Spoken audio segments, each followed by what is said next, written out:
امروز برای شما همراهان کانال یک برنامه کلیدی و بسیار بسیار مهم رو طرح داشتم و برای شما ارائه خواهم داد. اون که بارهای بار از من پرسیدید و درخواست کردید، اولا علائم وجود سحر در زندگی چیه و یه دستوری برای این که بفهمیم از کجا اصطلاحاً مطمئن بشیم سحر شدیم یا نه. گرچه در کانال دستوراتی دارم ولی این دستور رو میذارم در خواب، مطمئناً پس از انجام دادنش متوجه خواهید شد. این دستور رو حتما و این برنامه رو تا انتها با من همراهی بکنید و به دقت اون رو گوش بدید.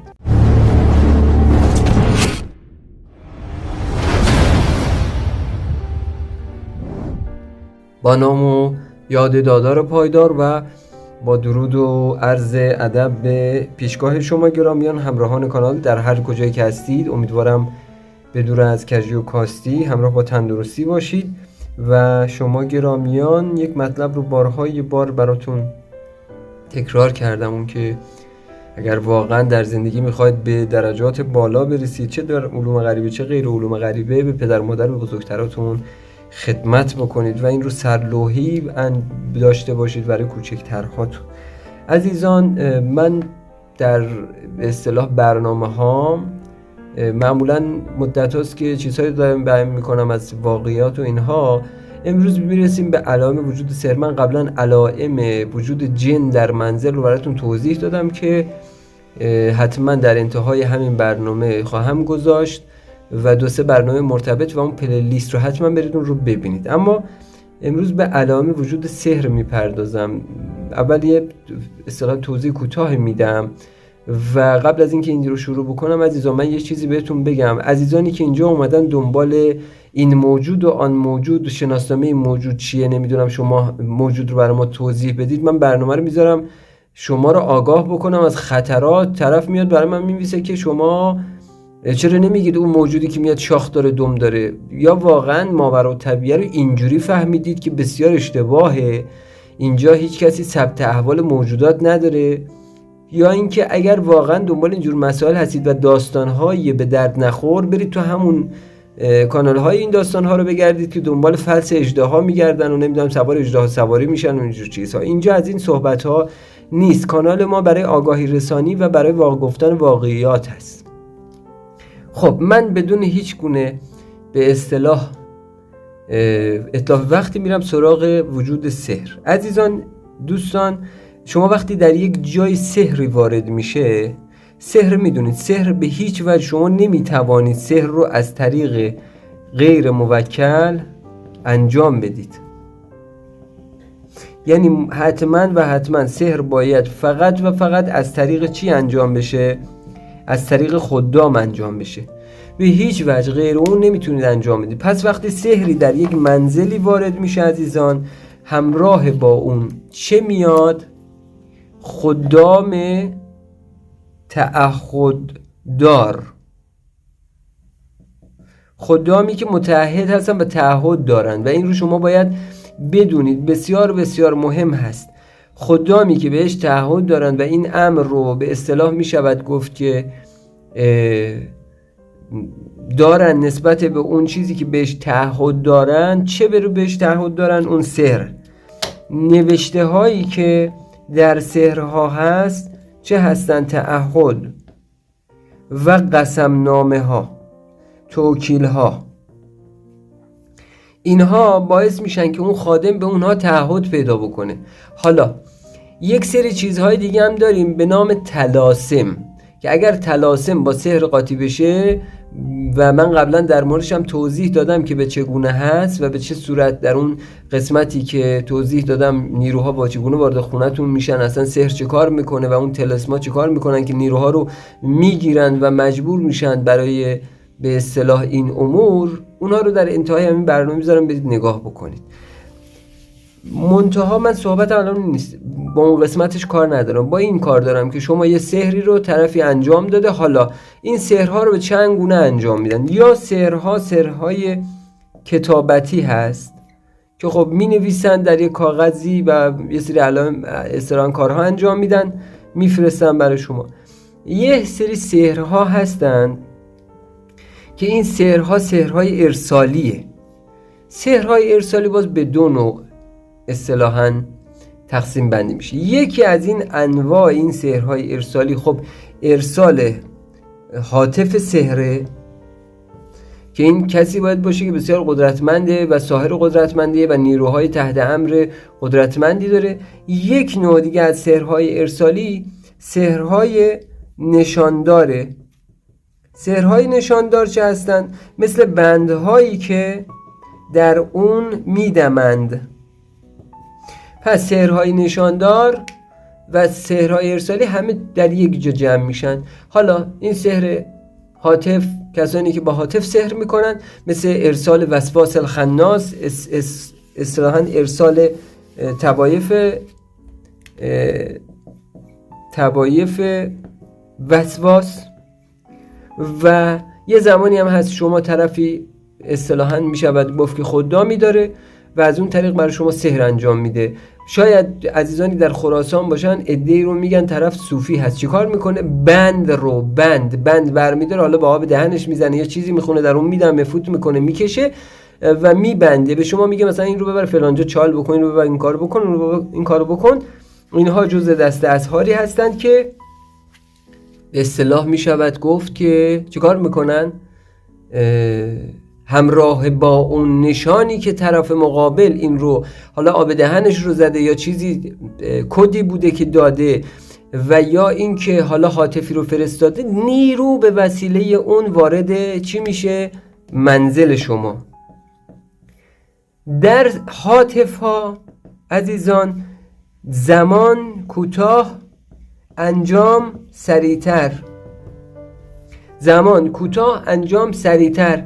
در اصطلاحاً سحرهای نشاندار معمولاً زمان طولانی تر، ولی خب اصطلاحاً اون جریان و اون بدبختی که ایجاد میکنه، اون مشکلاتی که سحر ایجاد میکنه، دائم بودنش بیشتره، یعنی زمانش طولانی مدت تر هست. ولی در هاتف نه، هاتف سریع انجام میده عمل رو و شما رو درگیر میکنه و معمولا هاتف آزاد میشه. هاتفی نداریم که معمولا بیاد 10 سال 20 سال اونجا خونه شما مهمونی، به این صورت نیست.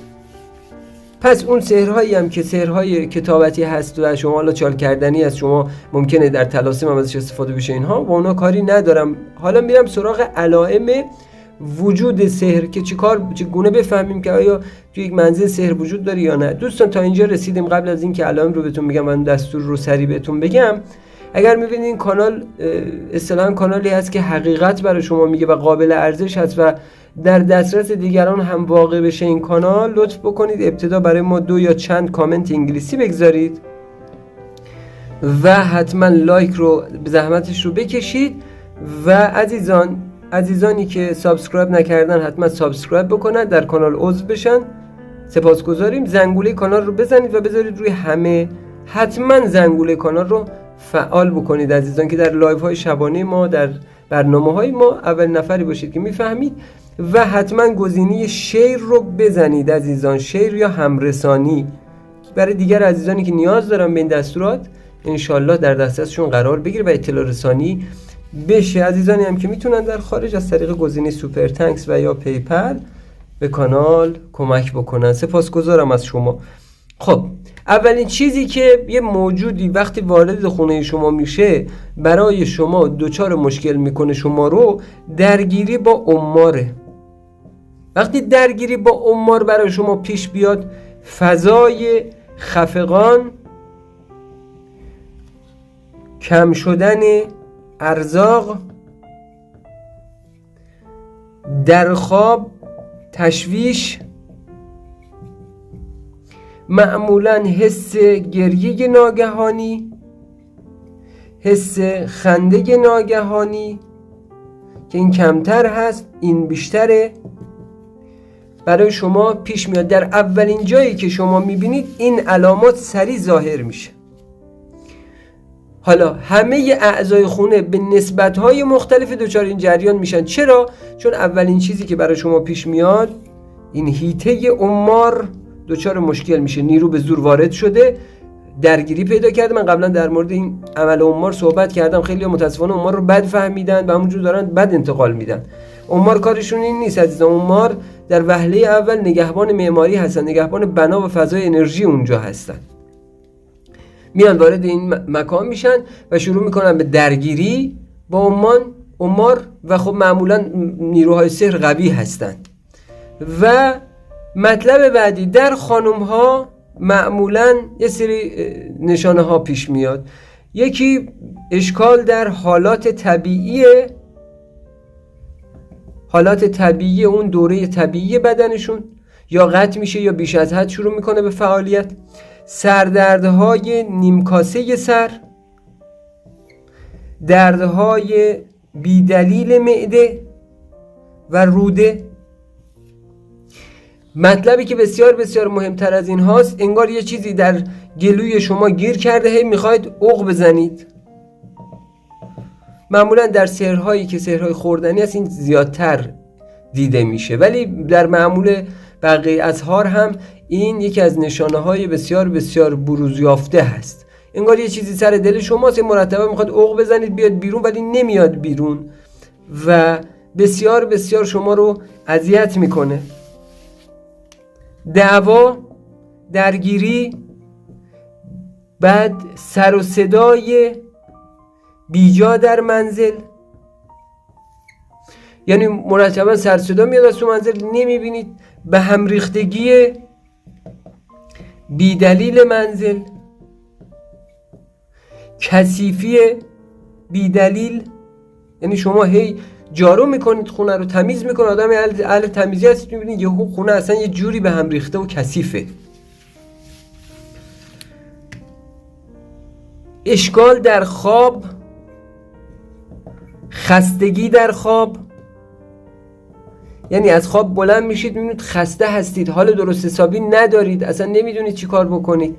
دعواهای عرض کردم بیجا، بی مورد، احساس تنهایی و تنها بودن، یعنی احساس میکنید که برید تنها بشید، تنها بمونید، تنهایی برای شما بهتره.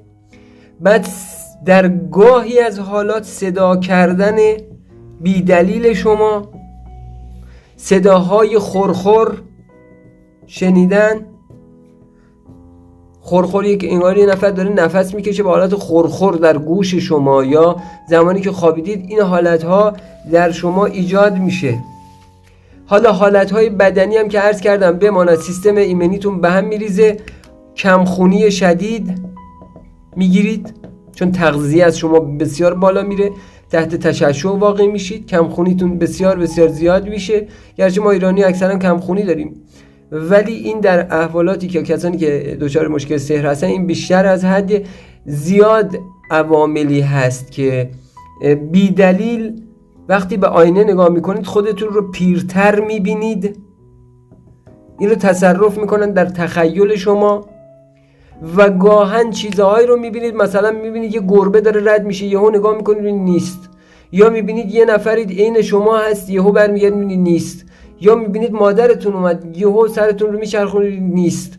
اینها بسیار بسیار بسیار علائم مهمی هستند که نشون میده مکان شما آلوده شده، مخصوصاً به موکلین و خدام اسحار که اومدن چه کار بکنن؟ در ذهن شما سیمیا کنند و شما رو به چی برسونن؟ جنون، دیوانگی برسونن، شما رو دیوانه بکنن. اینها رو جدی بگیرید عزیزان.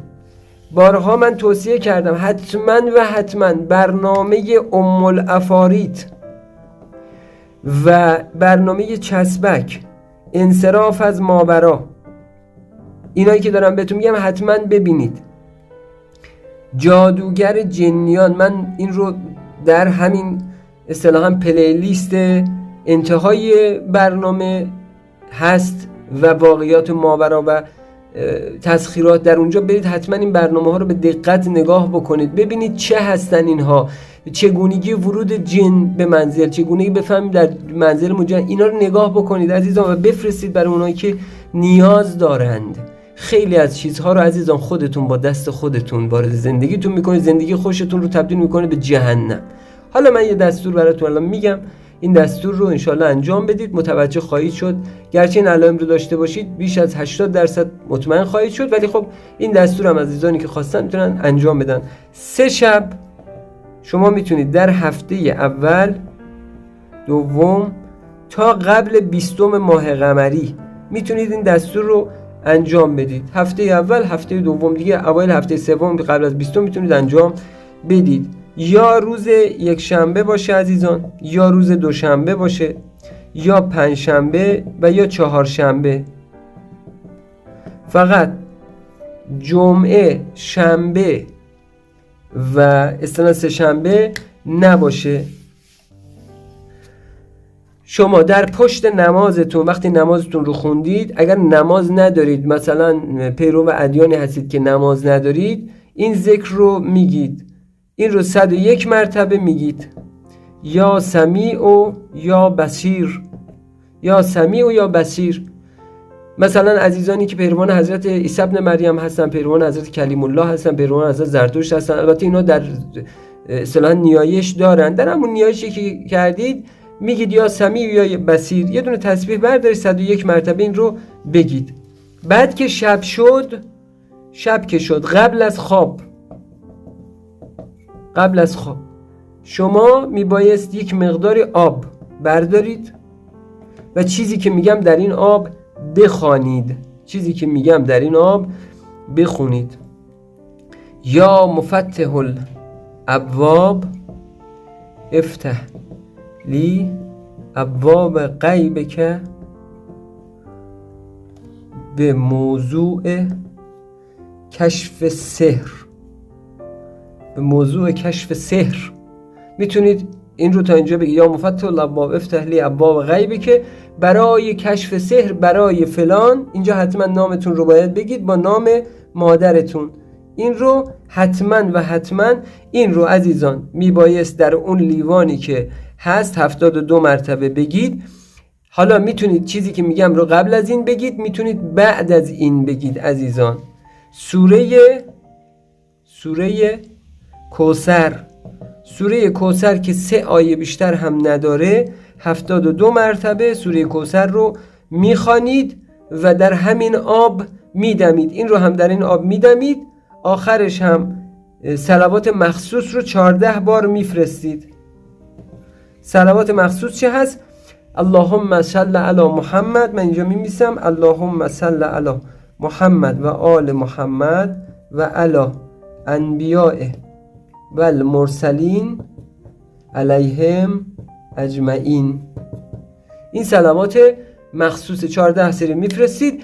از اون آب همونجا میخورید، یک مقدارش هم میریزید تو کف دستتون و روی صورتتون میپاشید تا روی سینتون میکشید. از روی صورتتون میکشید تا روی سینتون، روی پوست سینتون باید بکشید و میخوابید. 7 شب این عمل رو تکرار میکنید. ممکن است شب دوم بهتون نشون داده بشه، ممکن است شب چهارم، شب پنجم، شاید ممکن هست حتی جای اون رو هم بهتون بگن و بهتون بگن در فلان جا فلان چیز رو دارید. ولی معمولا علائمش بیشتر دیدن عنکبوت در خواب، دیدن دنبال کردن سگ شما رو دنبال میکنه، نیش زدن عنکبوت، مار و یا حتی خود موکلین سحر، خدام سحر رو ببینید در خواب و ببینید در منزل، برای شما آشکار میشه. یادتون نره دستور بسیار بسیار آسانه و بسیار بسیار هم دستور جذاب. فقط دوستان یادتون نره اگر بخور